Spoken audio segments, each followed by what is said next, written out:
ইঁদুরের অনেক ক্ষুধা লাগছিল, যার জন্য সে পেপার খেতে শুরু করে। এদিকে টেবিলে খাবার খাওয়ার জন্য বসেছিল লাল্লু ভাই। অন্যদিকে কাল্লু ভাই ভাবতে থাকে। যমজ ভাইয়ের মধ্যে একে অপরকে খাবার দেখতে শুরু করে।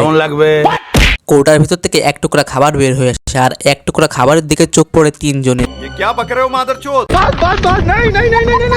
সুযোগ বুঝে খাবারটাকে মুখে চালান করে।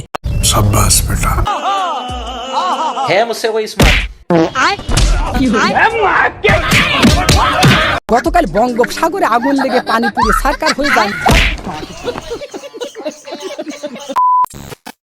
আমি জানতাম তোরা আসবে, ব্যাগটা ধর। ঠিক আছে, ওর মুখটাই কোন বেকা ভরা, ভালো লাগে না। তুমি এই বইটাকে দেখো। মানে হাঁসটা এতক্ষণ পরে বুঝতে পারলো যে তাকে রান্না করার প্ল্যান চলছে।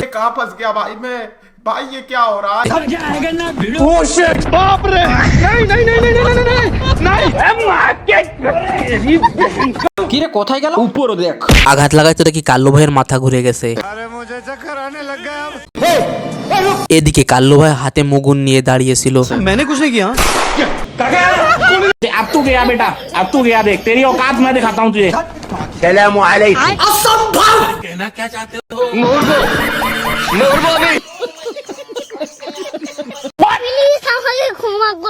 আমি তোমাদের জন্য খাবার বানিয়ে। যখন হাঁস তার ব্যাগ খুলে তখন ব্যাগ থেকে টেবিল বের হয়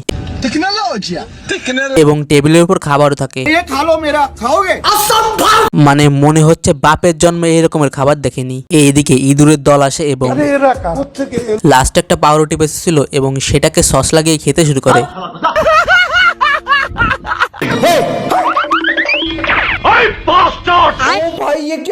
খাইছে। কাল্লু ভাই তো কনফিউজ, কাকে রেখে কাকে মারবে। কাল্লু ভাই ফায়ার করতে থাকে, এইভাবে সমস্ত পুতুল ভেঙে যায়। আর এই বলো যে দেখেন এখনো লাফাচ্ছে।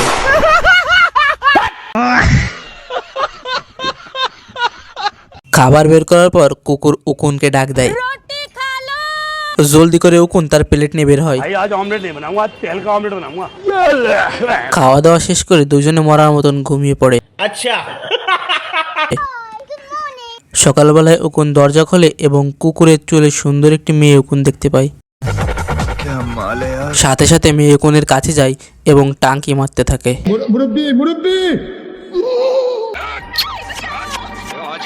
কুকুর দৌড়াদৌড়ি দেখে তার দাঁতকে উকুনদের পিছনে লাগায়। ভুল করে নিজের জায়গা মতনই কামড় লাগে। খুব কষ্ট যে বলো।